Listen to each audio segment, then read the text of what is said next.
I'll describe it in my talk if Till doesn't. So. I think we're going to give it just a couple of minutes for people to settle in.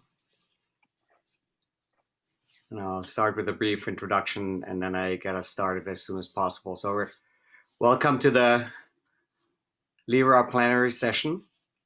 I'm very happy to be here, thanks to our panelists.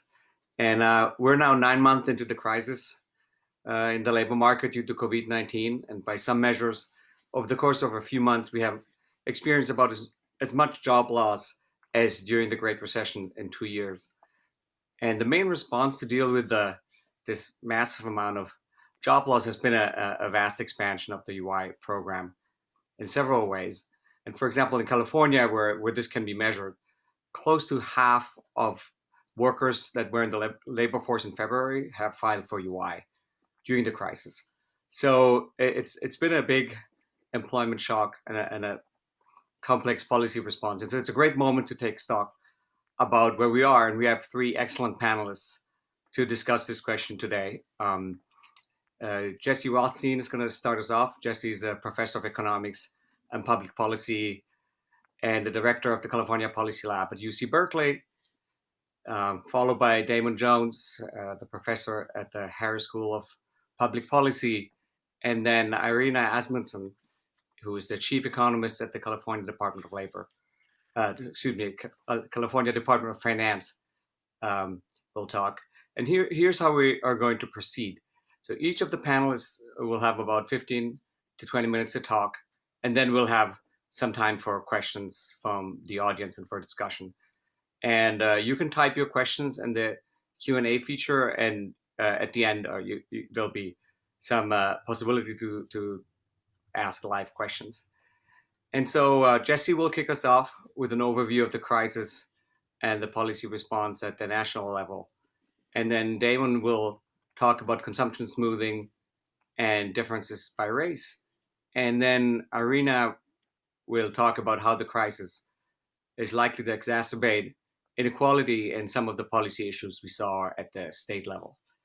So with that as a brief intro, I'm very happy to get us started with the LERA plenary session, and I'm gonna pass the word on to Jesse. Great, thank you. I'm gonna share some slides, so just to be able to show some graphs. Okay, hopefully that is showing up for everyone. My computer has moved all the faces away, so let me bring them back. Okay, here we go. So as Till said, I'm gonna try to just kind of give an overview to frame everything. And I think the first thing obviously to note as you're thinking about this is that there were just massive job losses in February, in March really. We lost 25 million jobs between the middle of February and the middle of April. That's roughly triple, 3 times as many as we lost in the entire 2 years of the Great Recession. We then recovered 2/3 of those, but that still leaves us down the amount of the whole Great Recession. So another way of seeing it is I like this graph that shows kind of job loss and recovery for each of the post-war business cycles. And you can see that we've never lost anywhere close to the speed that we lost. Most of the other post-war cycles are kind of roughly the same rate of downward loss. And then they vary in how quickly we recovered from that. We recovered at the rate we used to after, say, the 1948 recession, but we then stopped recovering, and so we've kind of leveled off, and we're more or less back to, we're down as many jobs now as we were at the nadir of the Great Recession. So this is a kind of enormous quick shock with a quick recovery, but it was only a partial recovery, and we should think that the kind of labor market now is as bad as it was at the worst months of the Great Recession. Another way of seeing it is the unemployment rate, which shows a slightly more positive picture. It got up to 15% almost in April, 14.7%, fell down to about 10% by July. The national rate was way understated because basically none of our surveys were set up to measure something like the COVID pandemic. So a reasonable estimate is you would have had something like 24% in April if we had questions that were designed appropriately for the moment. It's come down quite a bit. It's down to 6.7% in November. That's kind of roughly where we were in early 2014. So when we still thought the Great Recession was taking an awfully long time to go away, but while it was gradually going away, it's higher than we were in the 2003 recession at the worst of it. And we're probably still understating it a little bit, because I think there are people who are being counted now as non-participants because they're not actively looking for work because they think it's not safe to go back to their jobs. But they are, for all intents and purposes, unemployed, for the purposes of understanding how weak the labor market is. The speed of the collapse, again, was just oodles faster than you've ever seen before. This graph shows the stars here are the official surveys, the CES and CPS surveys. And then the solid lines are lines taken from two private sector companies that have data that can be used to track the collapse on a weekly or a daily basis. The red series is from work I've done with the Homebase data, which is a private time clock provider for very small businesses, mostly restaurants and retailers. And so it tracks hourly workers at these very small businesses. And you can see in those data that the entire collapse happened in 2 weeks at the end of March. So basically, we were on March 14th, we were roughly, it didn't look like anything more unusual was happening. By April 4th, it was over. And then we've been gradually recovering since then, but slowly. So that obviously the official surveys don't really capture that. The official surveys, we were already several weeks into the kind of plateau at the bottom by the time the April CPS and CES surveys came around. You can also see here that if you look at hourly workers and if you look at small businesses, it was a much bigger collapse than it was overall. There were a lot more jobs lost at a proportional rate in the home-based firms than there were in the average firm. And that kind of speaks to the unevenness of this and the unusual nature of this. Usually recessions are concentrated in construction, durable goods manufacturing, basically the goods producing sectors. And that's why you often hear about man sessions, because they're concentrated in sectors that are disproportionately male. And this shows the darker bars here show the Great Recession, but you would get something similar for other downturns as well. This was not concentrated in those sectors at all. This one is concentrated in services, and especially in the leisure, hospitality, and other services sectors. Basically, restaurants and hotels just went away. You saw 50% declines in employment in these sectors, and much smaller declines in other sectors. And so that led to kind of some of the discussion about a K-shaped recession, that the lowest wage workers in our economy are doing really badly, whereas higher wage workers, the conditions of our work changed, but not very many high wage workers lost their jobs in this cycle. Not surprisingly, given those trends, unemployment insurance just went through the roof. So in the first week of April, there were 6.2 million initial claims filed. That probably is understated by about half relative to the number of people who wanted to file claims but couldn't because they couldn't get through on the phone lines or the computer systems. But it was a huge number. That's 6 or 7 times what we had at the worst week of the Great Recession. We remained above 1 million initial claims until August. Every week from April to August, we had more than 1 million initial claims filed in those weeks. Although, as Till has done some work showing, not all of those were new initial claims. Some of those were people who came back. By August, some of those people were people who had already filed in April and were filing again in August. But even now, where it's come down a lot, but still, every week now we're getting more initial claims than we had in any but the worst 1 week of the Great Recession, and certainly higher than in any other past cycles. So really, just unprecedented levels of usage for the unemployment insurance system. This is work that Till has done through a center that he and I run called the California Policy Lab, which we set up a few years ago to work with state agencies in California to help them make better use of their administrative data. And Till and some co-authors has been working with the Employment Development Department, which runs the UI system. And this just shows the share of the California labor force who is certified for benefits in a particular week in November. So this is not filers. We know that a lot of people who file don't actually get benefits. These are people who actually get certified and get benefits. And it's a fifth. A fifth of the workforce was getting benefits in that week in mid-November. Again, not many of us probably know a ton of people who are on unemployment benefits right now, but it's just a huge share of the population. And it has the inequities you'd expect from a recession that's concentrated in low-wage sectors. It's 40% of Black workers are certifying. as compared to only 17% of whites, much more concentrated among younger workers and among female workers. So it's really just, again, unprecedented amount of usage of the system and reliance on the system. So how do economists think about how we should handle unemployment benefits? I think the standard workforce model that economists rely on is something called the Bialy-Chetty formula for optimal unemployment insurance, where the idea is you balance the costs and benefits of unemployment insurance generosity, where the benefits are that you allow people to smooth consumption between their employed and unemployed states. They pay a little tax every time when they're employed, and they get benefits when they're unemployed. And that's the benefits of more generous benefits. But the costs are, one, you have to pay the taxes when you're employed, and two, higher benefits create moral hazard. That means that people use more benefits than they would otherwise because they don't search for work as diligently. And so the optimal benefit formula trades off those two to kind of balance the marginal benefit and the marginal cost. There are a number of things that aren't included in it usually. One thing that's not included is that we usually think of unemployment benefits as really effective Keynesian stimulus, but that kind of macro effect is not usually included in the way people implement this.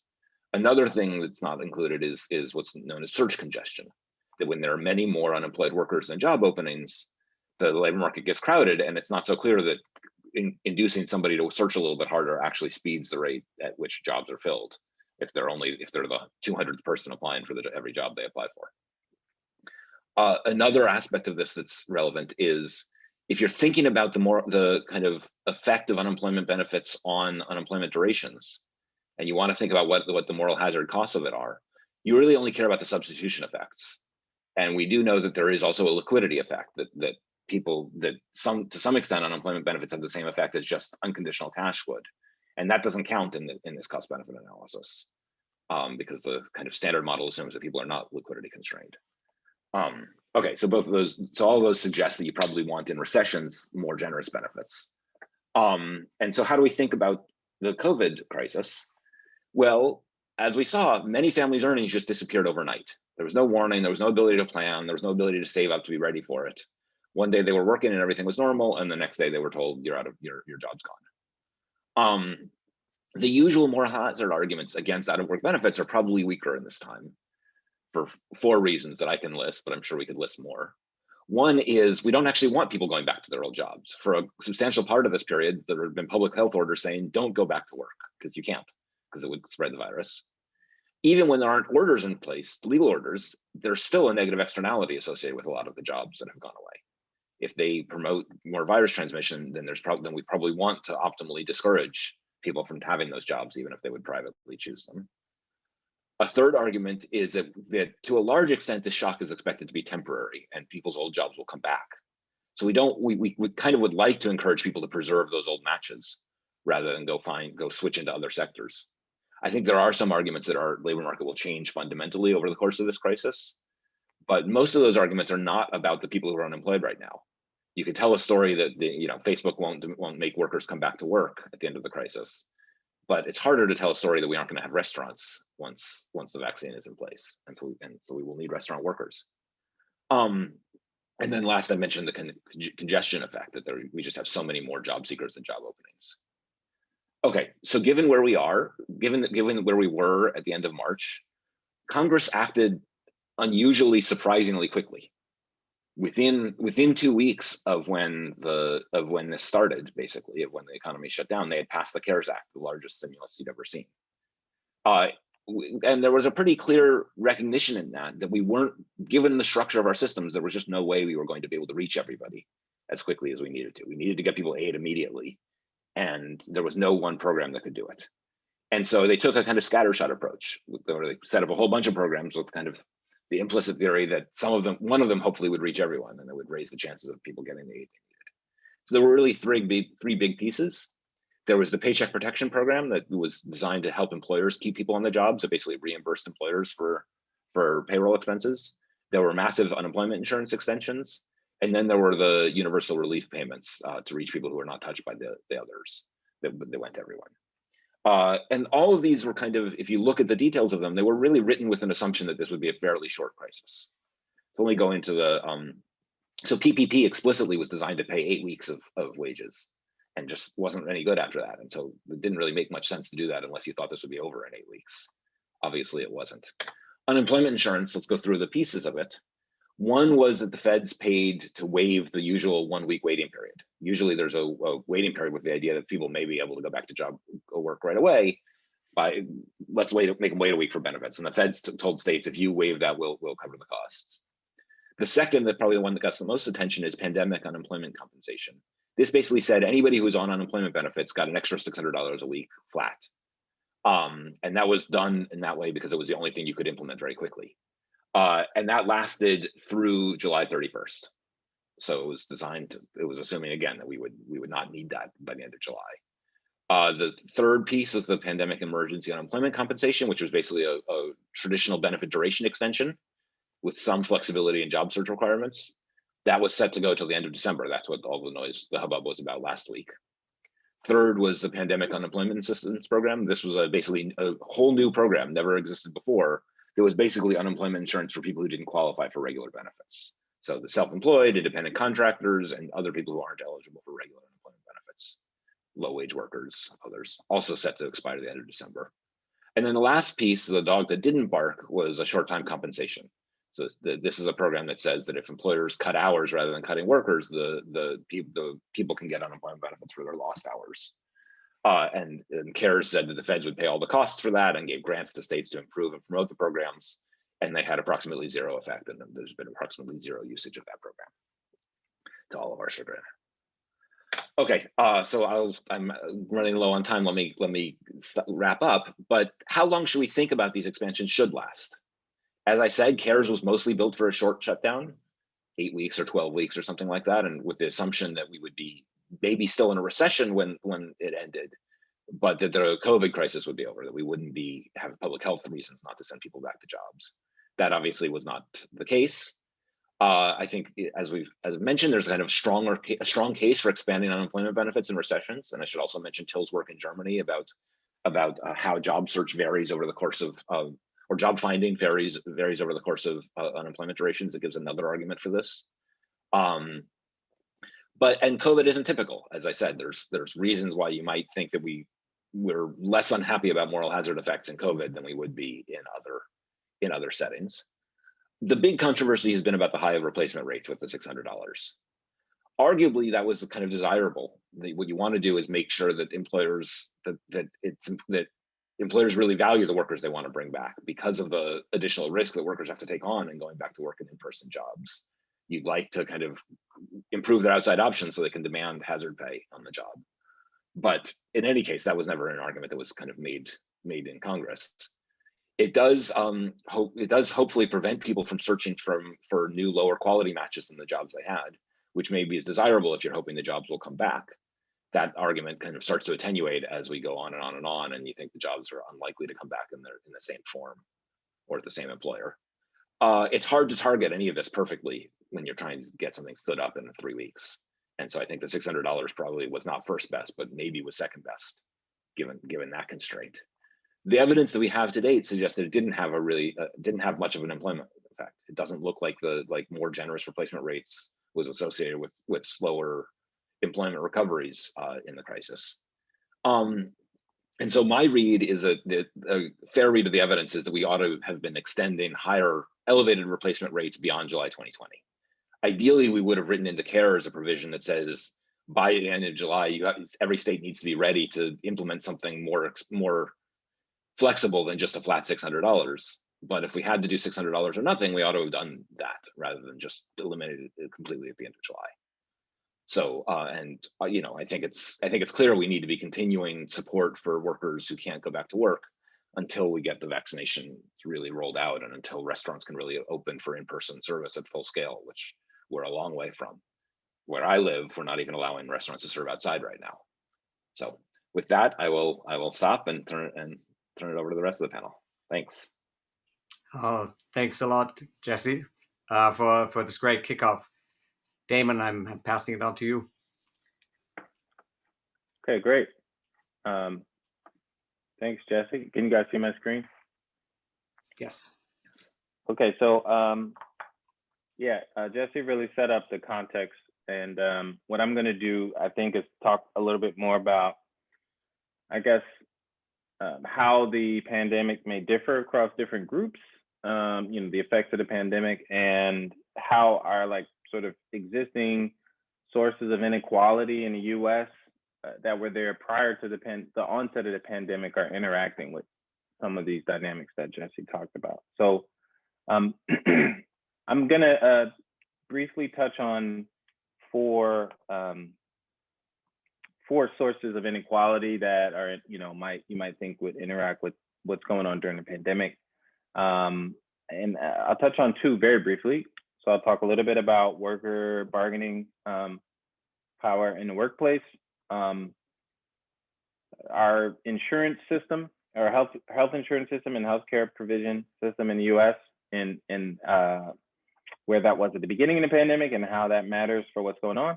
And then I'll talk a little bit more about wealth inequality and financial vulnerability, and I'll draw on some research that I've been working on with some colleagues, and also how all three of these additionally interact with different pre-existing racial inequality in the U.S. So in terms of worker power, like I said, I'll talk about some of these briefly. There has been a decline in certain measures of bargaining power. For example, if you look at unionization, and there's been increasing research looking at other types of labor market power imbalances, such as employers having more power over setting their wages. And you might think if everything was completely competitive. And that was something that existed at the onset of the pandemic. And why does that matter? As Jesse mentioned, we have what are so-called frontline workers who have less ability to work remotely and to continue going into work. And so they're disproportionately going to bear the risk of infection and the cost of protecting oneself against infection. And so, as Jesse was mentioning with the unemployment insurance, the level of bargaining power that these workers have may matter for how safe they can be while they continue to go provide these essential services. And so, there's some survey evidence that was done that suggests that those workers who were represented by unions were more likely to say that they had access to personal protective equipment, sick leave, and COVID testing. There may be differences between places where there's high unionization and not today. That might be picking up differences between public and private sector workers. But in general, it's suggestive at least that worker safety may, in part be informed by the level of bargaining power that they have. And of course, there are other stories from, there are like high profile examples from specific types of manufacturing plants where there were high risk and deadly risk that workers were being subjected to. And so those workers, especially low wage workers who've had sort of degrading or had their bargaining power in the workplace decrease a lot over time, are going to be maybe most vulnerable in respect to this. Also, I'll touch very briefly on the way our insurance system is set up. And so for those people who aren't, qualified for Medicare, their insurance coverage is going to be, linked to their employment status in many cases. And so, we've had rapid job loss, significant job loss, and then job recovery partially. But, in all of those cases, that can create gaps in service and access to healthcare.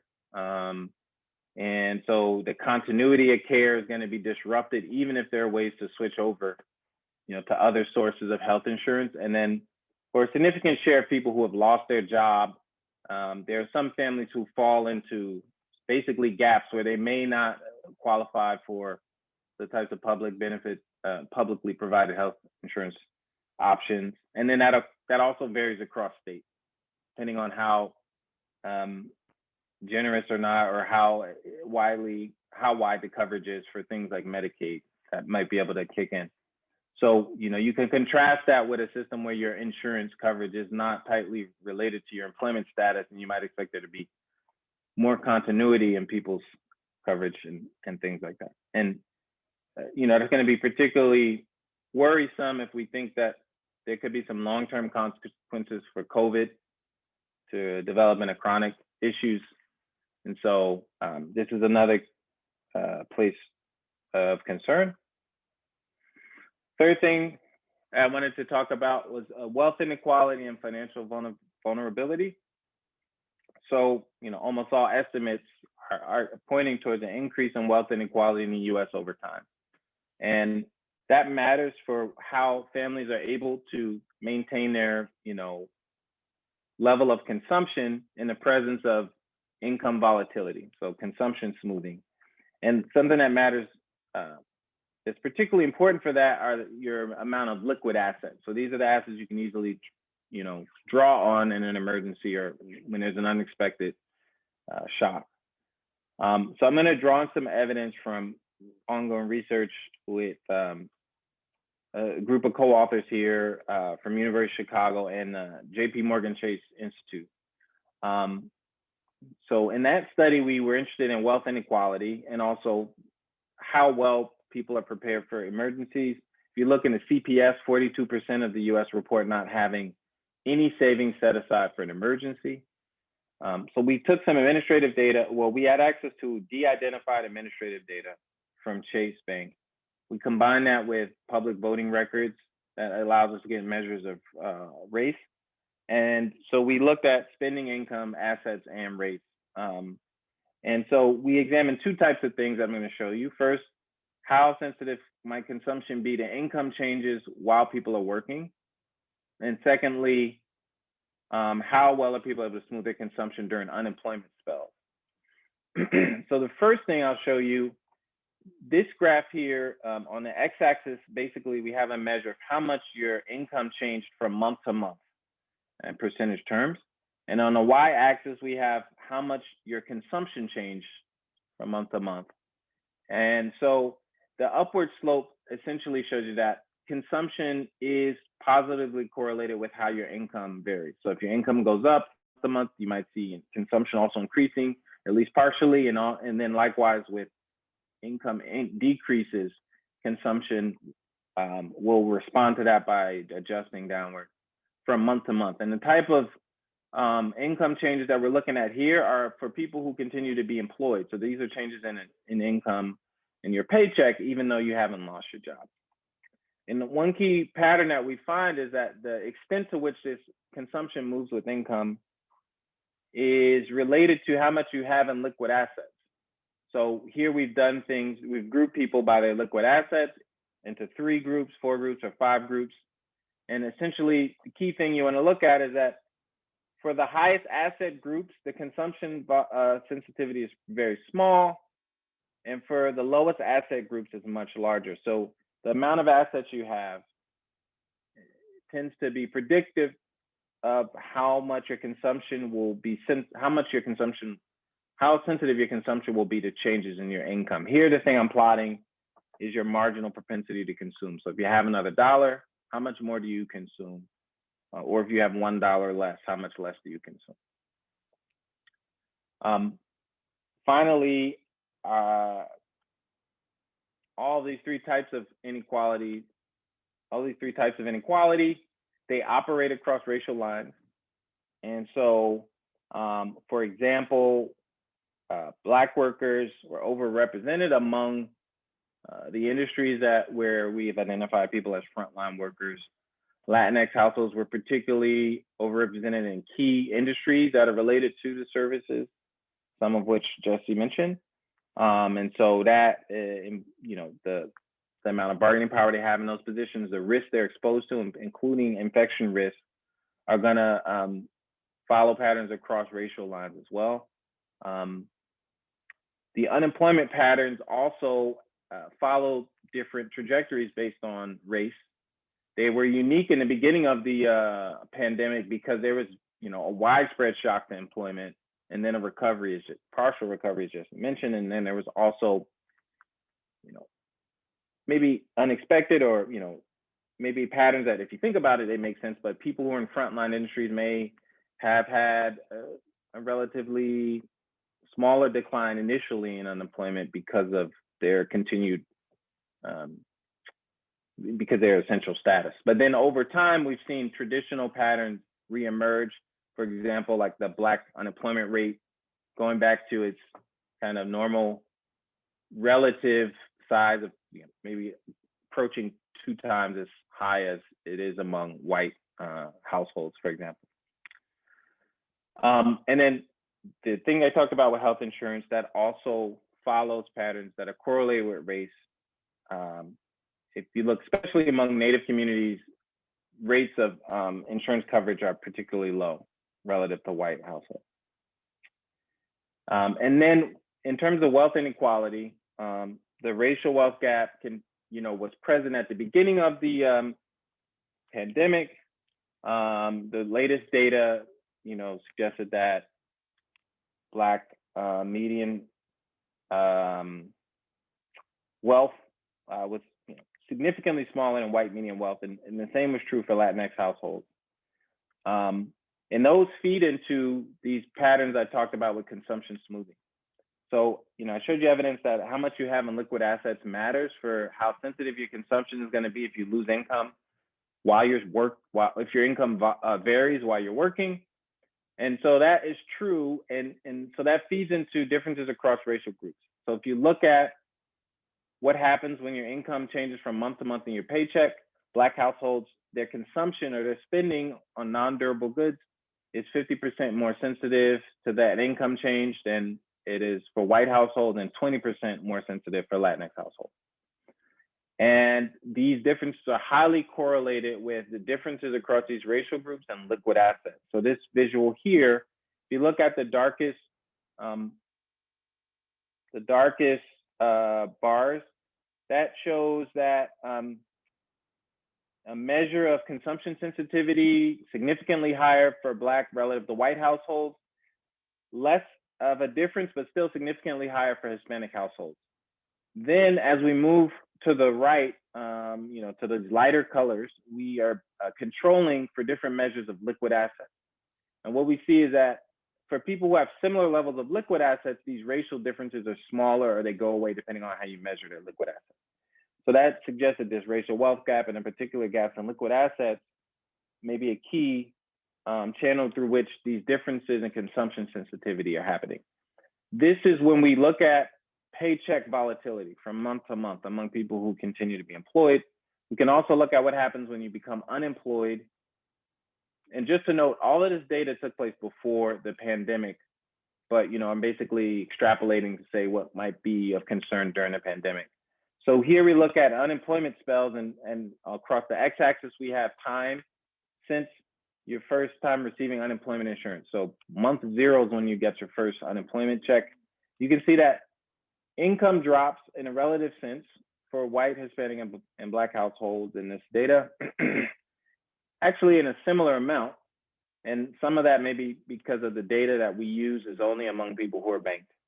But this helps because you can see that their relative income drop is similar for these groups, but the relative consumption drop is deeper for households that are identified as Hispanic in our data set, and also over time for our Black households as well. So the drop in consumption when you become unemployed is more significant for these households. And then I don't have the figures here, but this difference is also very correlated with how much you have in liquid assets right before your unemployment spell. So the impact of the pandemic and the value of relief is going to vary significantly across the different groups. And then we have one question about targeting that has to do with severity of income loss. So unemployment insurance is designed to target people who have lost that income and become unemployed, but there's other dimensions that matter for how you're going to fare during this pandemic, during this recession. How much you have in liquid assets is going to matter. Your ability to work remotely.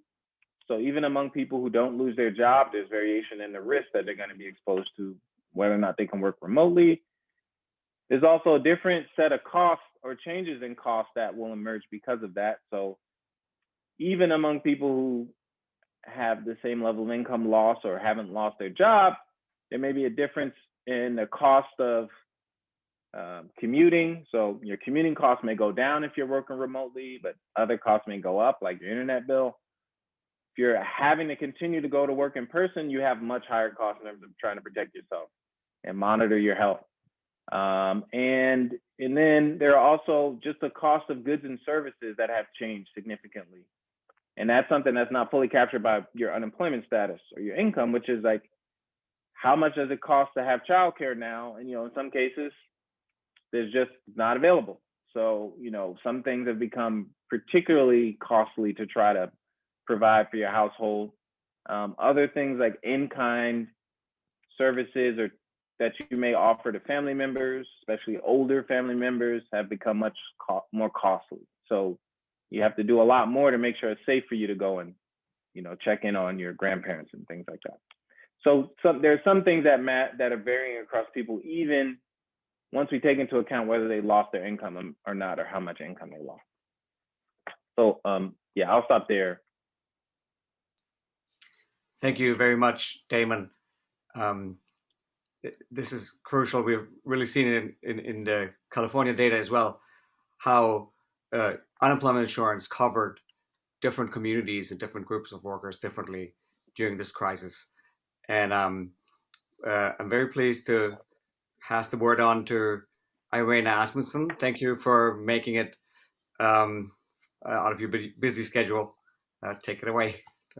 Thanks. Okay, so I'm gonna put up some charts because I always find that that's very useful for helping people focus their attention. Let me see if I can do this. Okay. So, okay. Okay, so let me remind you of just a little bit of history here. And for context, I am the chief economist at the California Department of Finance. I am basically the state economist. I look after the state economic stuff. I also oversee the population projections, and I also oversee the revenue stuff. We're not going to talk about that today, but honestly, most people care about the money the most. So at the beginning of the year, we had gone through probably 5 or 6 years where we were talking about, hey, recessions come, they recur with some frequency. So this was the official state forecast that we had done at the beginning of 2020. And this is one of the charts that when I would give talks, I called this my freak out chart. So it goes all the way back to 1980. It has US unemployment, it has California unemployment. California is blue, United States is red. It also has the recession shading. So you can see that unemployment goes up and it comes down, and it goes up and it comes down. And in our forecast at the beginning of 2020, we'd said, there's really no triggers for a recession on the horizon. We are sort of constrained to forecast continued growth in California. And so we are going to assume that unemployment is going to remain at record lows, right around 4%. Same thing with the US. Oh, how wrong we were. So this is sort of a similar chart. This is the continued claims for uninsured employment. And similar to many other charts, we totally had to redo the scale on everything. You can just see things were bonkers. On the other hand, as the year progressed, we actually ended up talking about a lot of the same issues. We had talked about inequality before the COVID-19 pandemic hit. We talked about inequality after. This, again, is bonkers to me. Stocks are at record highs. Everything is going great if you have lots of assets. This, however, is my new favorite chart about showing how the inequality has really hit different sectors. So this is on a sectoral level. We coded California sectors by high wage and low wage. So high wage is things like professional and business services, it's information, which a lot of our tech sector is in. It is financial services. The low income sectors are things like leisure and hospitality. So you can see, just like with Jesse's charts, we really dropped by an enormous amount. We've recovered somewhat, but there's this huge disparity between who has recovered and who has not. So if you are like many of us, you have probably transitioned to working from home. I actually love working from home. Most of my staff loves working from home. There are, maybe 5% fewer people who are employed as of November in California in those high wage sectors. If you're in a low wage sector, 10% of you have still lost your jobs. Now, keep in mind that these are non-farm payroll jobs. These are not people who are employed. In California, as in many other places, there's been this huge shift towards independent contracting. And so the fact that there's fewer payroll jobs, one, this doesn't adjust for how many of those jobs are now part-time. Two, it also doesn't adjust it for how many people were not in payroll jobs before. So this is showing some disparities. One thing that we haven't talked about yet is the household pulse surveys. And that, which I think was a really great idea by the Census Bureau. They decided to do a bi-weekly survey looking at just the circumstances of people. Jesse talked about how, our normal sorts of surveys don't really capture what's going on. So they wanted to ask some different questions. Difficulty with expenses. This is a shock. So reading off this chart, you can see how many people said yes to the question, do you have difficulty with expenses? And, this is one of those maps that is automatically shaded, and it automatically cuts into the different categories where the categories are significant. The lowest category is still 24.7 to 28.6%. That means a quarter of people in the lowest impact states are having difficulty with expenses. A quarter of people. That is a lot of people. In the highest impacted states, Texas is in there, Florida's in there, almost 50%, more than a third, so 38.4 to 44.7, which is kind of a funny range, are having difficulty with expenses. Almost half of people. So if you're like me, you probably hang out with a lot of people who are economists or are government officials or are people who can work from home. But this to me shows how much our friends and neighbors are really impacted by this pandemic and how much life has just been completely upended. This is, I don't know, words cannot describe the terror that I feel in looking at maps like this. Here is a different chart that also shows something of the same pattern. This is the number of people who are expecting income losses in the coming weeks. So this is from week 20 of the Household Pulse Survey, which I believe was taken in November. So in the most impacted states, California is one of them, more than a third. We're expecting to have further income losses. So keep in mind, more than a third of people were having difficulty meeting expenses. More than a third are expecting further income losses. So this was before the extension of unemployment benefits came. So that's somewhat reassuring. Hopefully some of those people are feeling a little bit more reassured in the future. But this, again, is a terrifying map. Okay. Here is a chart that we did where we were trying to figure out what was going to happen if these extended unemployment benefits were going to be allowed to expire. So again, this was before Congress passed the latest round of unemployment extensions. So you can see there's millions of claimants. And that's the y-axis. Keep in mind that California's labor force is about 20 million. Our state is about 40 million people, so 20 million people in the labor force. And the scale here is from 0 to 6 million people. That's a lot of people.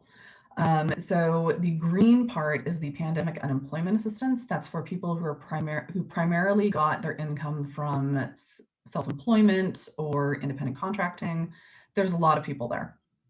More than 1 million people we thought were going to lose their benefits at the end of the year, right after Christmas. The blue part is the regular unemployment insurance. So this was people who qualify for unemployment insurance who qualified, who would normally, you know, be in the unemployment insurance system. They were covered by non-farm payroll jobs. And then the red part is where they exhausted their initial 26 weeks and went into the extended unemployment. So one of the things that Jesse talked about was that 13 weeks of extended employment before they went into the 20 weeks of Fed Ed, which is the normal unemployment insurance extension. That's the yellow part. So you can see there were a whole bunch of people who were going to lose their benefits at the end of the year. Thankfully, that's not going to happen. There were a whole bunch of people who were going to fall off that 13 weeks and go into the 20 weeks. And then probably starting in sometime in the second quarter, this is when the second quarter is when that cliff would have happened. So this chart is going to be different. It's one of the things about being a forecaster that you know that you're going to be wrong. This chart is now wrong for the best possible reason. Okay. One other thing that I'm going to talk about that Damon talked about as well with some vulnerabilities. Okay, this is a complicated chart, but again, there's a lot of information here. This is California's labor force going back all the way to January 2000. Again, you can see the shaded recession bits. And this is looking at our labor force and how they participate and whether they are counted as unemployed by age range. So the green parts at the bottom, those are the 16 through 24-year-olds. If you're like me, you probably have an older relative who talks about when I was 16, I had a job and I did this sort of thing and I worked my way through college, et cetera, et cetera. Things are different. But in this chart, you can also see how California's population has really aged. And California really does mirror the rest of the US. Some states are ahead of us. Illinois, I know, is already shrinking. They had a shrinking population. New York is in that boat, but California has still been growing up until recently. We are still growing, we think. But a lot of the increase has come from people moving into those higher age ranges. So the green part's basically flat over time. The medium shaded one at the bottom are the people who are employed. The dark green parts are the ones who want to have a job and are actively looking for a job, but are not employed. And then the lightest green parts are the ones who are just not in the labor force. It's a little bit difficult to tell, but that has gotten a little bit wider over time as more people stay in school for longer. So that's good. The blue parts in the middle, those are the prime working age people. Those are the 25 through 54-year-olds. Again, you can see most of them are employed. After the last recession, a very large proportion of them were unemployed for a very long time. That was the very slow recovery. And they had to keep on looking because they had no alternative. Again, you can see that basically from about 2000, those two lines are flat. And all of the increase in our labor force has come from the age ranges 55 and above. Those are the orange parts at the top.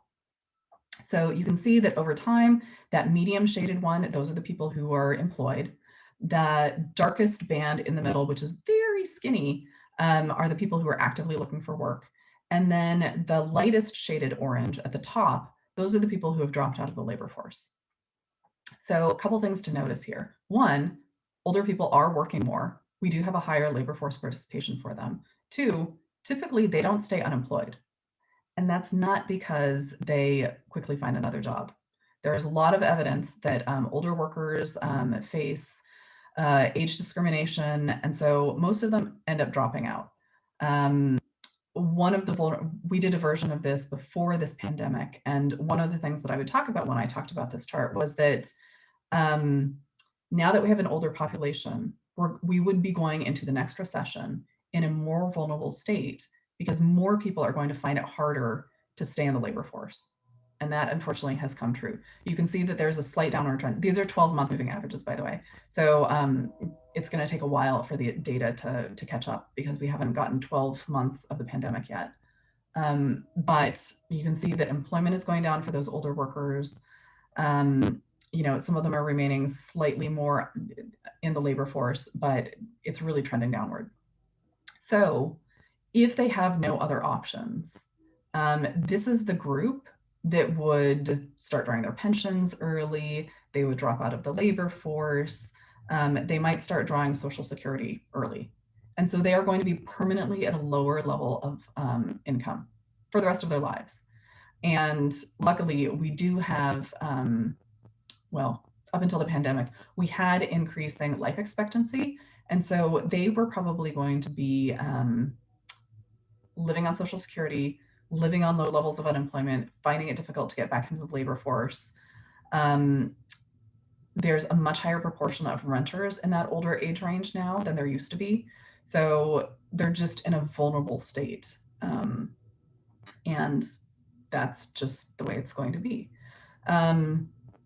The one final thing about the prime working age people, you can also see their unemployment is going up. You can also see that people are dropping out of the labor force. And then, you know, they also have a lower home ownership rate. One of the things that happened after the last recession is that a lot of people lost their home equity. That was a huge loss of wealth.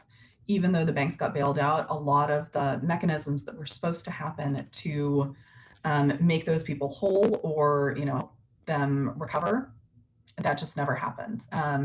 There were some settlements that happened, but again, that wasn't enough to paper over the enormous loss of income. Okay, I think that was my last chart.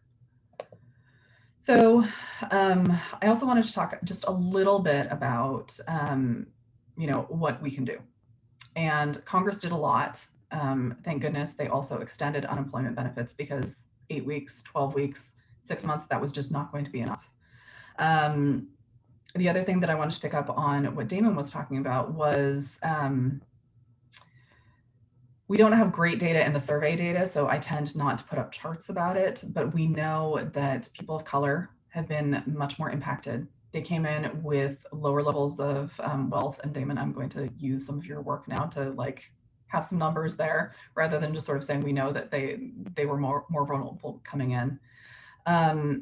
The other thing that I think that we have to grapple with, and here is where I hope that people in the audience are going to take up the mantle and do some research in the future, is, you know, a lot of our benefit systems were put in place because of past crises. It's because we knew that something was wrong, we needed to have a fix, we would all be better off if we could figure out a way to have a different system. So, you know, no one likes paying payroll taxes. No one as an employer likes paying those taxes, but it makes all of us better off. I live in a neighborhood that is kind of older. And as I was walking around the other day, I noticed that on the curb near my house, there is something stabbed into the concrete. And that thing is WPA 1938. And it reminded me that a lot of our infrastructure is from basically a century ago, when things were very different. We accepted racism much more openly back then, which is why a lot of household workers and other people are not in our benefit systems. There was a lot more sexism. So people assumed that if you were a woman, basically you were going to be married and you could get on your husband's benefits. That is not the way we work these days. And it really is time for us to rethink some of these things. And I think that honestly, this pandemic has been a huge wake-up call for that. So I'm going to stop there. Thank you very much, Irena. All three of you did a great job in timing. So we have some time for questions. I'm gonna kick it off. You know, since you all got up on a Sunday morning, here's sort of the bonus question. If you know, we're gonna have a new administration soon. If you had one or two key recommendations for a policy you'd like to see over the next 6 months, what would it be? And to give you just a moment of time to think about that, I'm gonna show a couple of interesting pictures that really key up nicely the issues of UI that Jesse talked about and the issues of inequality that Damon and Irena talked about.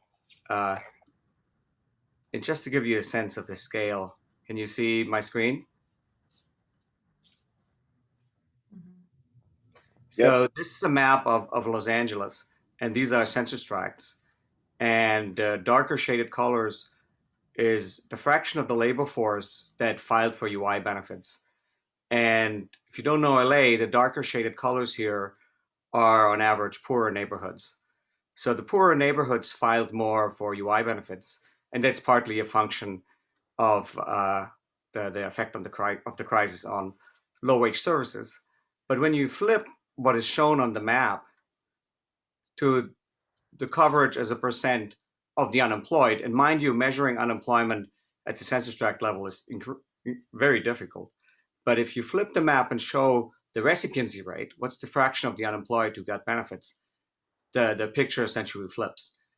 Those harder hit, poorer neighborhoods that are also have a higher fraction, Blacks and Hispanics on average claim less benefits. And you can really go through the correlations and see that the UI system that was really the bedrock of the the bulwark against the effect of job loss during this crisis has really an unequal degree of coverage. And with that, I'm going to put it back to the panelists for our bonus question, but just as one more piece of thing to think about what's, may be needing to be reformed in the aftermath of this crisis. Jesse, I'm going to pass it on to you. Okay, I'm going to cheat and answer both the question you asked and another question you didn't ask. I think for the next 6 months, we're still in this crisis. And so I think that if I were going to pick what the one policy was for the next 6 months, it would be crisis response. And I think to me, it would be extend something like the pandemic unemployment compensation, that the families that are depending on workers who work in the hospitality industry, having them get by on 50% of their pre-displacement earnings is just inhumane and unnecessary. And we ought to make unemployment benefits more generous. And if it has to be a flat amount, then we do a flat amount. You could see an argument for making it less than 600, maybe 300 or 400 or something like that, but it should be more than zero until we can really reopen those sectors. The way I'm going to cheat is going to talk about we should also take this opportunity to make fixes that will not be so useful for the next 6 months, but will be useful the next time around. There's so much about our policy response that was just hobbled by the fact that our unemployment insurance system was designed in 1938 and runs on 1938 computers at this point. And it just isn't, it's not up to the task of doing what we need. And so things like, again, I would have loved the last bill, but the next bill should certainly have a provision that says by the end of this period, every state has to be in a position to implement more flexible unemployment benefits. And you need to use this time to invest in doing that.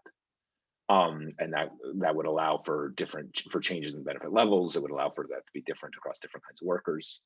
I would also love to use this to do more standardization of the benefit formulas. They're so different across states that also limits things, even if the computers did work well. And many of the states are just way below anything that could be remotely considered an adequate benefit level. So I'll stop there.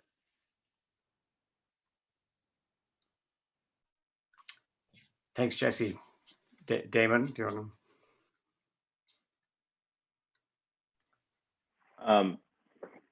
So I have to be a little careful, like making policy proclamations at the current moment. But I agree with what Jesse. I agree with what Jesse has brought up. I think that in addition, there are other parts of our safety net that this may be another occasion to revisit in terms of how quickly, or how we're able to transfer cash to people. So, another part of the CARES Act had to do with, there were basically economic impact payments that came from the Treasury. They went to a broader group of people. There were questions about how well they could track people down and make these transfers. There are things like there's parts of the safety net that have been moved into the tax code, and because of that, they take effect, with like a 12-month lag, or they take effect every tax season, and they're less responsive to more high frequency changes in income and situation. So that may not necessarily be something that's going to help us in the next 6 months. But in terms of being prepared in the future, both being able to assess people's situation at a higher frequency and maybe delivering them relief at a higher frequency is something that I think might be important in the longer run as well. Thanks a lot, Damon. Irena, do you have a wish list for the president?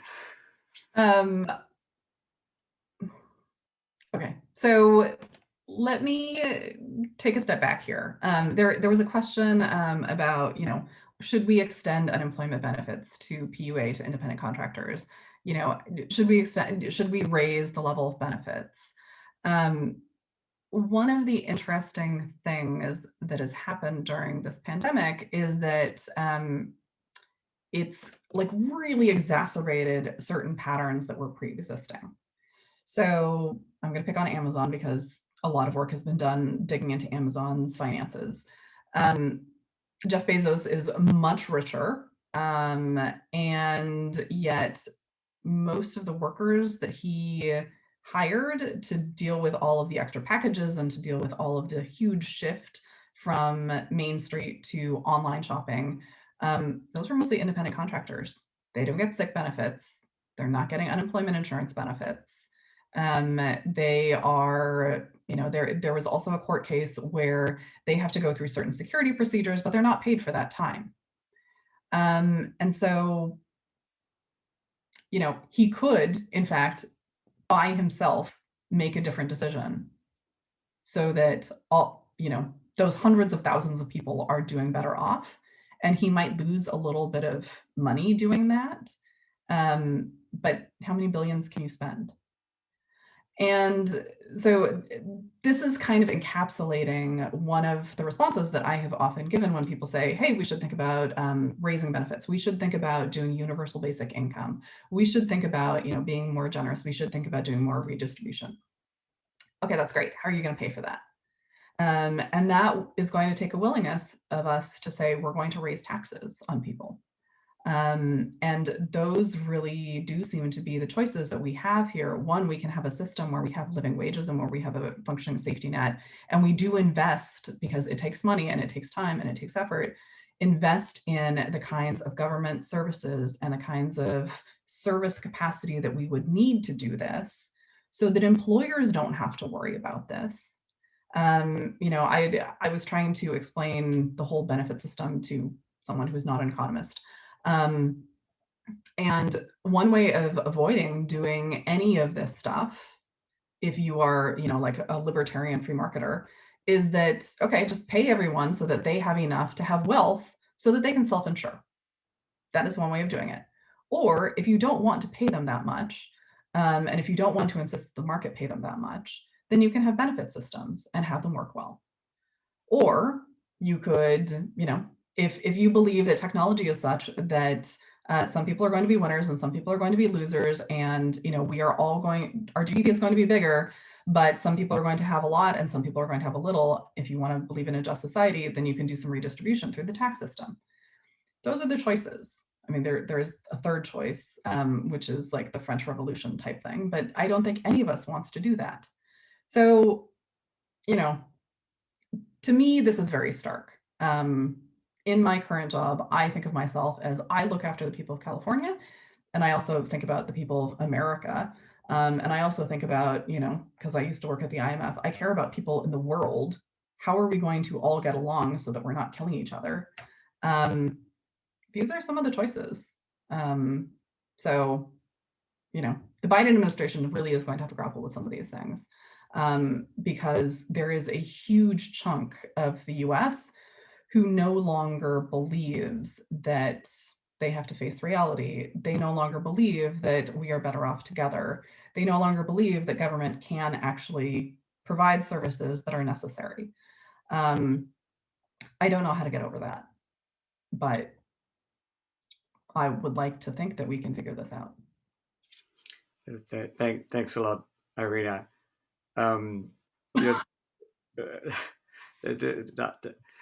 Dire prospects. Well, while we wait for more questions from the audience, I'm going to piggyback off that and come back to something that Damon raised. Since we're in the LERA plenary panel, following might be a good question. One thing that might be needed or that has had an impact is the decline in worker bargaining power, right? One question, for example, is, well, yes, you used to work in a unionized establishment. This is how you would know about unemployment insurance, and hence you would apply. That has, gone south, and so have UI take-up rate up to this question. And for a range of other aspects, such as workplace safety during the pandemic and others, sort of worker or the distribution of rents, worker voice and worker bargaining power matters. I was wondering whether either of you have some thoughts of how we could do that, short of a French Revolution, of course. One thing, so it's not my area of expertise per se, but I have seen some suggestions that, like, it appears that you do have an imbalance in terms of influence. You potentially have an imbalance in influence on policymakers. So when we're thinking about what kind of safety measures need to be in place now, or should we be opening back up? How soon should we open back up? What kind of restrictions are there? It's clear that there's an influence that employers and business interests can have on policymakers.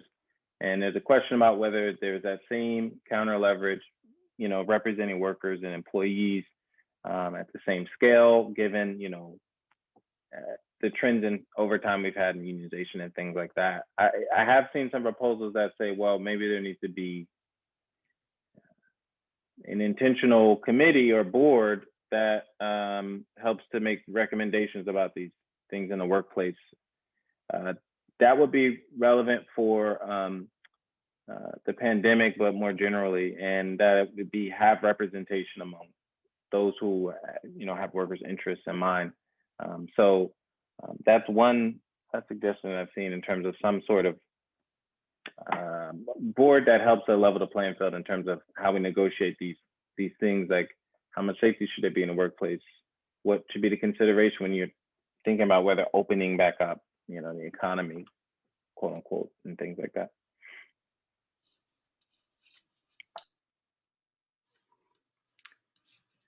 I suppose another way to raise. Oh, Jesse, do you want to go ahead?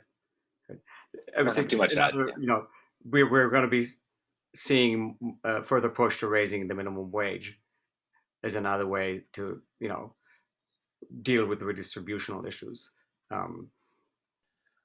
I think this is going to give some push to. There have been proposals coming out of the labor movement in the last few years towards some form of sectoral bargaining, of trying to kind of say that, look, it no longer, the workplace by workplace unionization model is kind of broken, because it's so difficult to form new union locals now. And you're going to get moves towards, okay, if we can't do it workplace by workplace and we can't do it nationally overall because Washington is so broken, can we figure out intermediate level structures that allow us to figure out, to have some negotiating table where you can set up standards for wages. That would have been really useful in the last few months to figure out what are appropriate standards for workplace safety. That makes sense to do at a sectoral level, with the appropriate standards for workplace safety for a restaurant worker are different than those for an office cleaner, are different from those for a computer worker. And I think having some kind of mechanism that could have worked that out would have made a lot of sense, but we didn't have it, so we suffered for that.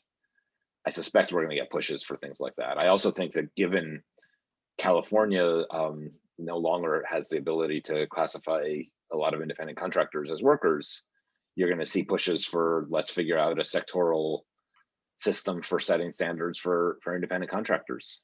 And that's going to be the only way through. There are some questions from the audience coming in. One thing that fits into the discussion here is there's a concern that states may be facing competition and may not be able to raise tax rates to provide proper social insurance. And so one solution to that is to think of federalizing, certain aspects of currently local UI programs. And do you have any thoughts on the scope for a federal unemployment insurance program? So I will say, and this was in the questions, there are limits on what states and locals can do because they do feel the pressure of competition. California does worry about losing large employers to other states. And even within California, the local jurisdictions definitely do want to attract those large employers to their own places. Once you go down that slope, though, you become very vulnerable because then again, the bargaining power tilts. So there, the bargaining power issue that Damon was talking about, it's not just the labor thing. It's also the companies with the governments. And that's also something that intersects with some of this unionization that I think is going to have to, we're just going to have to really rethink this because it is an inconsistent policy for companies to assume that they can not have to pay taxes, that they don't have to invest in their local communities, that they can take advantage of people who are already educated, and just not have to pay for it. So in macroeconomics, like what we really worry about is consistency. So there was also a question about educational attainment that I thought was interesting. One of the curious things that we've seen is that enrollment has actually gone down a little bit. And that could be a temporary thing where people just, students decided that, hey, I need to take some time off to look after younger siblings, or, maybe I don't want to go back to classes, or I can't afford to go back to school.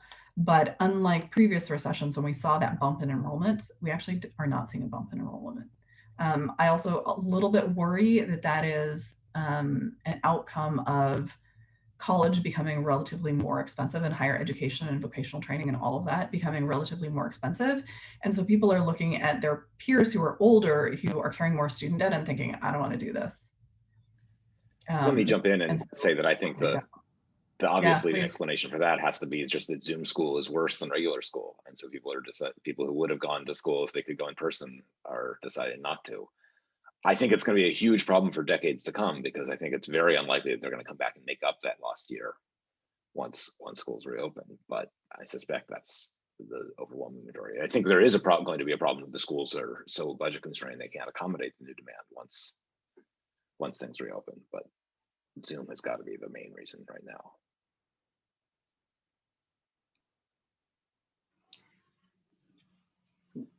There is another couple of questions that are interesting by Jason.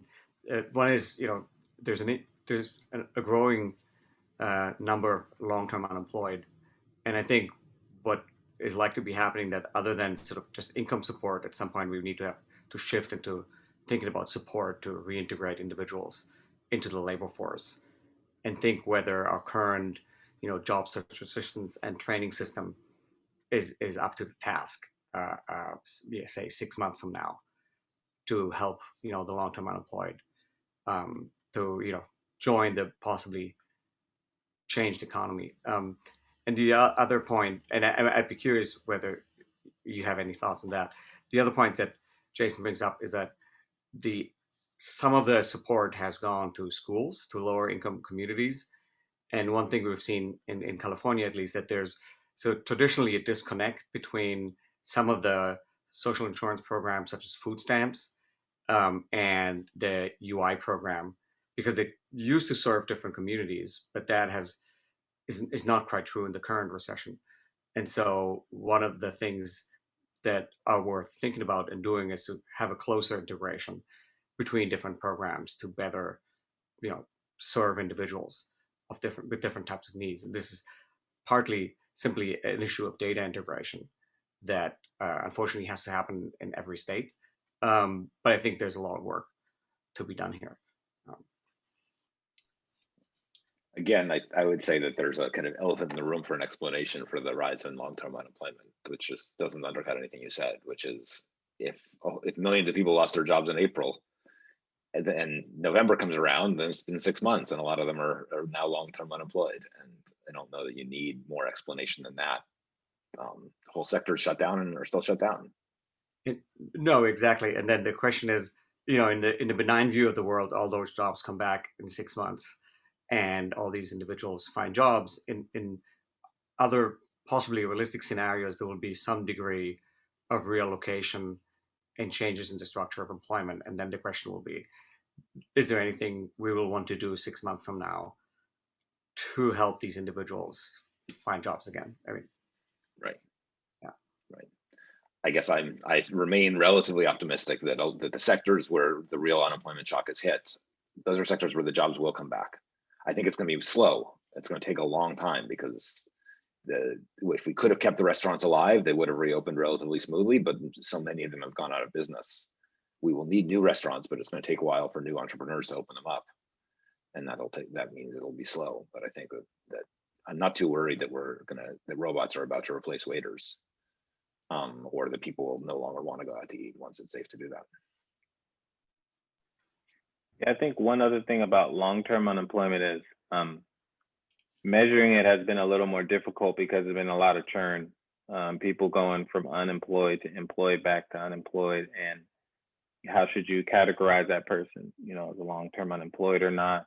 So some of our measures too may be a little noisy because this has been a different animal in terms of churn than it has in past recession.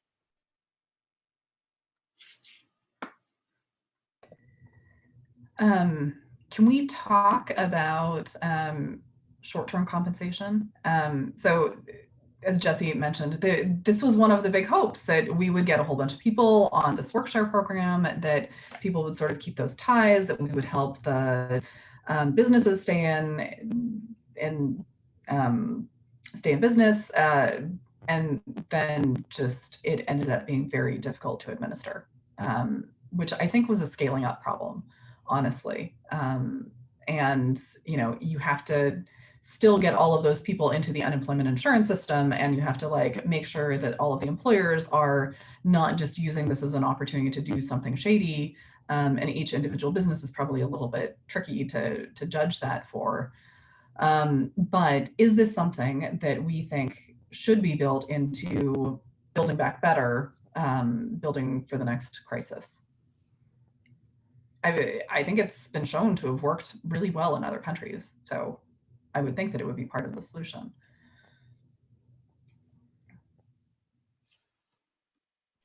Damon, Jesse? I would love to have it be part of the solution. Till's probably the one to speak to this, but I am not super confident that we can figure out how to do it. They were so concerned that people might get benefits that they don't need or don't deserve. We build in all of these extra hoops, and those hoops make it hard to use the program. So I think it would take more than just states really deciding they want to use it, but the kind of pretty fundamental redesign that makes it more automatic that you can get on it in order for it to work.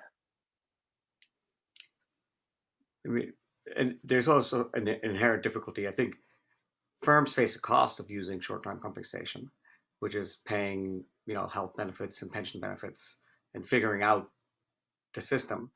And most of the benefits are likely currently to be for workers in society, to avoid the long-term cost of job loss, avoid labor market crowding, avoid potential hystereses. And firms are just unlikely to factor in those benefits when making the decision, especially in the US, where there's very little cost of layoff. So I think I don't think we'll move to a German style system, for just too different of an economy in that sense. But I think we could do better than we have done, in the sense that the CARES Act did the right thing, that it subsidized short-term compensation by financing it fully federally, but it's not clear whether the states passed on the savings in terms of the payroll tax to firms, right? So it was free to use for the states, but firms are not benefiting. And so having a system by which firms directly, benefit from the subsidy that the federal government is giving is likely to help, right? In addition to getting the word out. So I think this is definitely a program that could be rethought to better, be hit the ground the next time around, even if it doesn't become sort of a substitute to UI. And again, after the Great Recession in 2012, right? This is several years after Congress, fully funded short-term compensation, because it was thought that even during the recovery, by postponing some of the job loss, you can avoid labor market crowding, right? So even 6 months from now, when we have a bit more bandwidth, improving short-term compensation might be helpful to some workers and businesses. I think it might be worth picking up on Steve Braun's question, which is, he asks, the pandemic's a 100-year event. Congress handled it quickly through CARES and other measures. I agree that the UI system could and should be broadened, but why do we need to make other permanent changes to our transfer and welfare system? So part of my answer is that we've now had 2 100-year events in the last 12 years. Maybe we need to think about what a 100-year event is. But also, I think a lot of the kind of proposals that people are talking about are things that we probably needed all along, but that these crises have called attention to the need for. And maybe in kind of 2001 style recessions, we don't use them, but these sorts of changes don't need to. It would be great to have them there when serious events come. That's when it's most valuable to have the right things in place. So things like getting short-term compensation working is in that category. Things like figuring out how to deal with inflexibility of unemployment benefits, the benefits and the inability to respond to ongoing conditions. Things like the difficulty of transitioning people who run out of unemployment benefits into other benefits. I don't think any of those are things that would be bad ideas outside of 100-year events. And if we're going to have 100-year events every decade, then they're pretty useful to have in place for when those happen.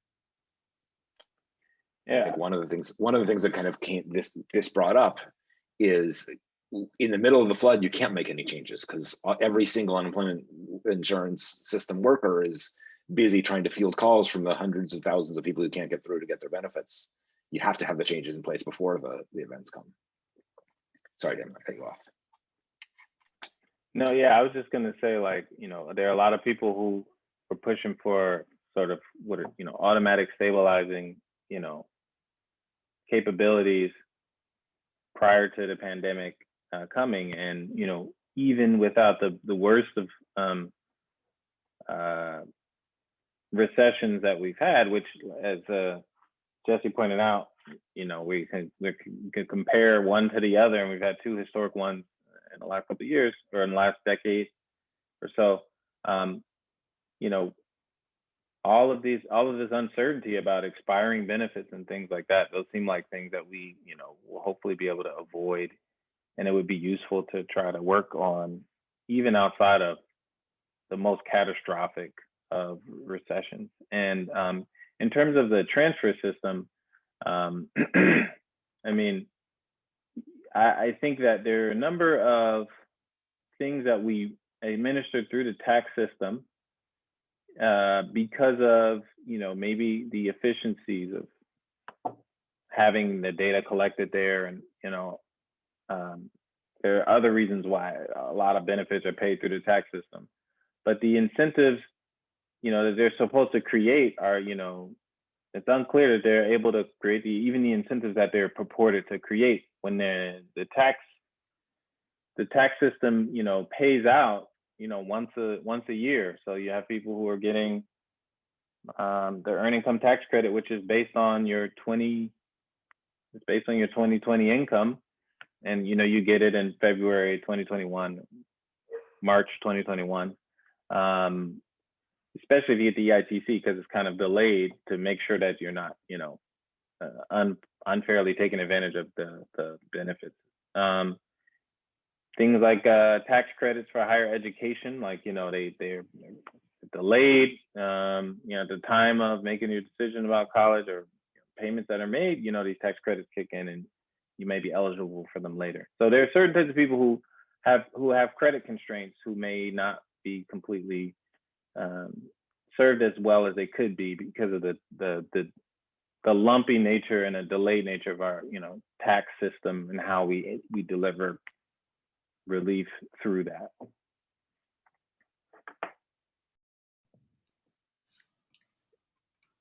And Sort of brings us back to, there's the UI system, which is for crises, but there's also sort of like the overall labor market and how stable the labor market is, and how does the labor market set people up to have wealth in the future so that they can have these buffers. And so we don't have this massive pro-cyclical, people are living paycheck to paycheck, and so then they have to pull back really fast. Or maybe local governments are, doing every single fiscal year and spending as much as they possibly can and kicking the can down the road on, for example, pension benefits. And that also adds to the pro-cyclicality, which then those who can't afford to do the counter-cyclical measures, the federal government, are forced to do even more. So, like the whole system does have to work together a little bit. That was an answer to Julia's question, by the way. The building back better has to be, we have to have a system that works for most people. Like you have to be able to like have a living wage for most people. Otherwise, UI systems can't paper it over when crises happen. there's another question here that's related to something that came up a bit earlier, or a couple of questions on the question of possibly need for retraining, either because of lost human capital or because there might be some degree of structural change. Do you have any thought on that?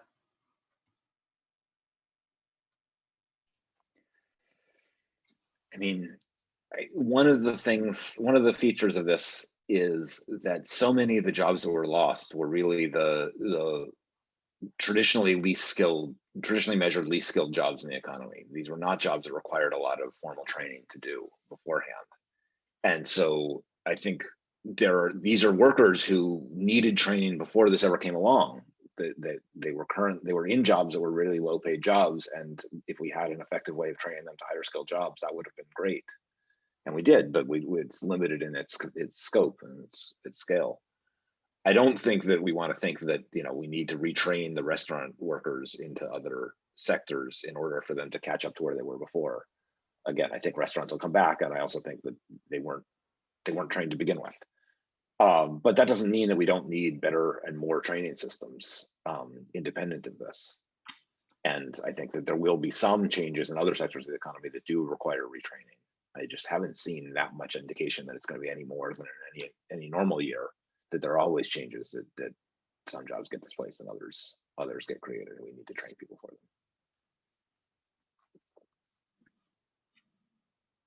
them. Yeah. The question. Go ahead. Sorry, Yeah, go ahead. go ahead. You go first. I was just going to say, this is a difficult one just because oftentimes people don't really trust the government to identify which sectors are going to grow, or like which ones are going to be viable from a commercial standpoint. And so government is good at investing in basic skills and ones that can be used in many different ways, but training for very specific things, that does have to be done by the private sector, and it does have to be done on the job. And I think that like a lot of places have kind of forgotten that. Damon? Yeah, I was just going to say, and maybe people have views on this, but related to what Jesse was saying is, I guess there's a question about whether in this type of pandemic, is there going to be the same sort of penalty for being long-term unemployed, or are people going to say, well, everybody, basically everyone lost their job, or do you think we're going to have those same sort of challenges for people who the same relationship between like longer term unemployment and ability to re-enter or get a job again? Because basically a lot of the people's unemployment duration is just based on like, are we getting vaccines out?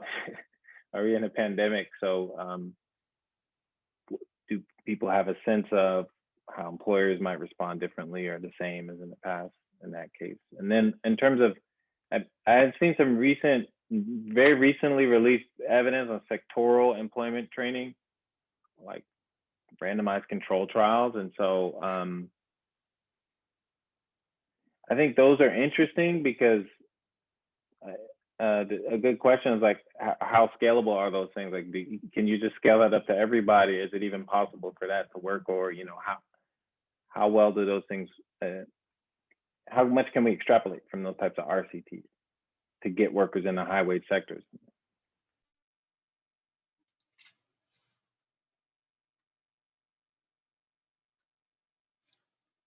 Let me add to that. I mean, these are important questions. And a related question is, we have about 6 million individuals starting to work for the first time during the crisis, plus about another 13 million young workers. So we have about 20 million people who are hit by this crisis when they're just sort of starting out. And is there anything we could or should do to support them? And is it, you know, specific training or sectoral type training? Is it general education, or, you know, neither? Do you have any views on that?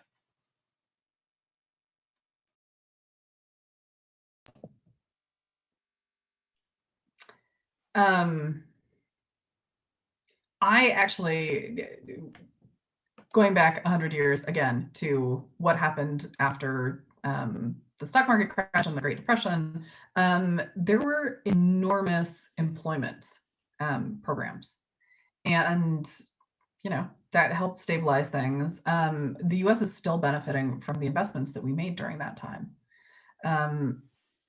It would be very difficult to scale that up. I think we've seen that government capacity is not that great, but government capacity was built during that time to scale up those things. And, you know, it paid dividends for a long time afterwards. So not a popular thing, and it would be very expensive. And again, you would have to raise taxes to pay for this, but there is more than enough work for everyone. Like, there is a lot of environmental remediation and cleanup and investments that we could do that would probably pay off for a long time. So I would love to see that. Training people and scaling up those training programs only to shut them down a couple of years later once they all become employed and you don't have this bump anymore, that would be difficult. But anyway, sending people off to like labor camps to build trails and stuff, that doesn't seem like a very modern thing to do. I mean, there's always a desire to kind of identify what are the sectors that are going to have labor supply shortages 5 years from now, and let's create training programs for them. And there's some evidence that you can do it, but it's really hard to scale it. The way you do it is you have kind of really local collaborations between community colleges and employers, trying to identify what they see as their coming needs, and then you design programs that are specifically for them. But that's more about forecasting local needs. It's much less about forecasting what's the new invention that's going to change all our lives 5 years from now, because nobody knows what that is. And so we have to figure out other ways of ensuring that there are good jobs, and trying building in on the assumption that we are going to be able to predict technological change, because that's just really hard to do.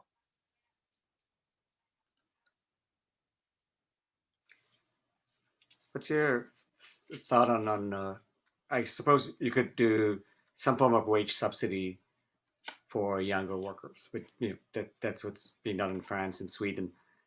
Very, very different economies and political environments. But that would be one way to try to get at least the young workers who are unlikely to go to college into a job to get started with that experience. Yeah, I mean, that works if you think the reason that people aren't working is because they don't think the jobs on offer or the wages on offer are high enough. I think that's not largely the reason that we don't have such a huge elevated youth unemployment rate in this country. Usually, when we shut down all the sectors that employ young people, then we have a high youth unemployment rate. But unlike a lot of Europe, we don't have this kind of insider-outsider distinction in our labor market where young people can't get jobs at all.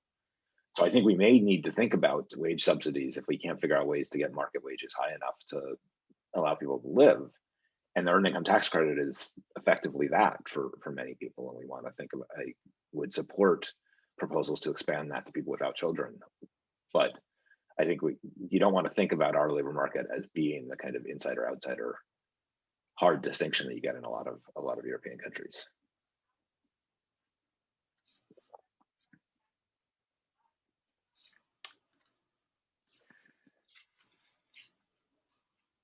We're out of questions from the audience. Do you have any parting thoughts?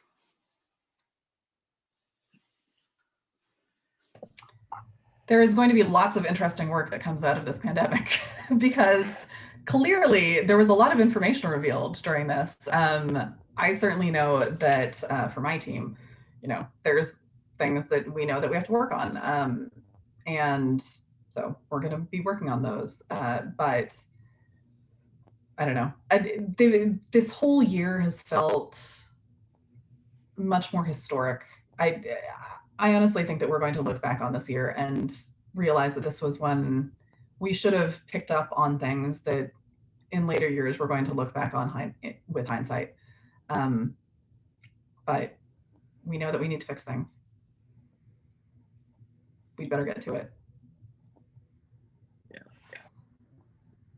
So one of the things I think we will learn, and this picks up on something that Damon said, is I suspect we will not see large penalties for the long-term unemployed during this crisis. So here we have a kind of exogenous shock to long-term unemployment that's clearly no fault of people's own, that their sectors were shut down. And I suspect you won't see that they're discriminated against in hiring once things come back. Another thing I would pick up on, and showed up in one of the questions, but I can't find it right now, is so much of our response is constrained right now by the fact that states are constrained and have balanced budget requirements. And it's been very hard, as I'm sure some of us know, to forecast just how binding that balanced budget requirement is going to be. But we knew that we couldn't do everything we needed to do to meet the needs. And it's so much better done at the state level sometimes than at the federal level, that figuring out ways to relieve that constraint is another area that would really, if we could do that, it would make a huge difference to our ability to respond to the next crisis, whether it's a 100-year crisis or a 20-year crisis. Figuring out kind of automatic counter-cyclical revenue sharing programs or something like that would help an enormous amount. Yeah, I was just going to add two thoughts. One is that it's also clear that, like, in this area of research or policy making, like, you're just not going to be able to think about economic principles in isolation of, like, political economy challenges that you face. And so these automatic stabilizers, they feed into the types of constraints or, leverage that different policymakers can have for other motives, throughout the process of the pandemic. And so we need to think about how much we're set up for frictions in politics to exacerbate these issues, and how we can try to avoid those to the extent possible. And then it seems like that there's both polarization or frictions in terms of, like, within lawmaking bodies, and also information matters as well for the voting public as well. So how clear are people about what the actual relief measures are, or what they are? Certain numbers have stuck and other numbers have kind of faded away. So there's been a lot of focus on the economic impact payments, $1,200, $2,000, and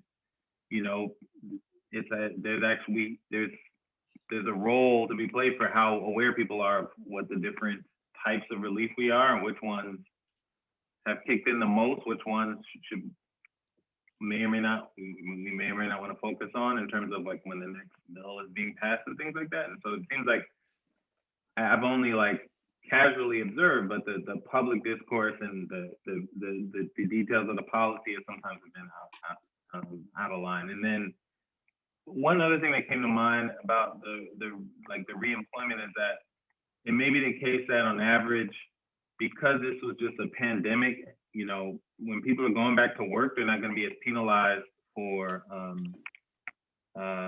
being unemployed or being long-term unemployed. But if there's, like, a flood of of applicants for jobs, you might still worry about differential discrimination across different groups. You know, when employers are in that position to hire back a bunch of people, when the economy starts to recover, you still might worry about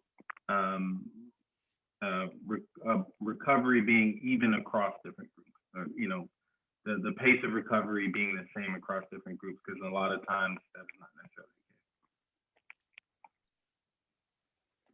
the case. Yes, I think I agree with the three of you. I mean, the current crisis has really shown a light on pre-existing fault lines and issues with our social insurance and tax system, you know, and the distribution of efforts between the state and the federal government, as well as light on the existing inequalities. And I can only hope that as we go forward, you know, we will learn more and heed some of the lessons that you have laid out here, especially when it comes to that sort of possibly unequal recovery going forward. So unless there's any more questions, and I don't see from the audience, I would say I give everybody 20 minutes back in this long Zoom day. And thank the panelists very much. Thank you, Jesse, Damon, and Irena. This has been fantastic. And I wish everybody a great rest of the conference. Thank you. Thank you all. It was great to see the three of you, and to not see, but at least see the names of a lot of you in the audience. Yes, hard to connect. We can't now go on the hallways and discuss. Right. But hopefully next time. Yeah. At least we're not somewhere below zero, I suppose. Exactly. 3 of the 4 of us can easily go out for a walk after this. So, thanks a lot. Thank you. Sure, guys. Nice to see you.